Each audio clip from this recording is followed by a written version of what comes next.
Hello guys, paano mag-delete ng ating mga Facebook page ngayong 2025 sa tamang paraan? So kung meron kayong mga ginawa before na page at hindi nyo naman na ginagamit at gusto nyo nang i-delete ay nasa tamang video kayo. Dahil ituturo ko sa inyo ng step by step. So simulan na natin. First, dito sa ating mga Facebook, click lang natin itong 3 lines na may profile dito sa taas. Dahil need muna nating mag-switch sa mga Facebook page natin na gusto nating i-delete. Then, kapag nandito na tayo sa ating mga page, ay click naman natin itong 3 lines na may profile niya dito sa taas. Then click Settings. Tapos dito, click naman natin itong See More in Account Center.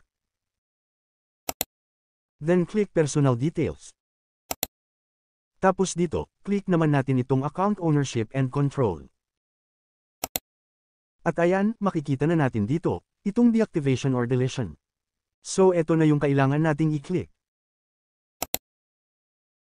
Then click lang natin itong ating mga page. Tapos dito na sa part na ito, ay need lang natin na i-select itong pangalawa. Then click Continue. Tapos click Continue lang ulit. Tapos dito naman, scroll up lang tayo, hanggang makita natin itong Continue, so click lang natin siya ulit.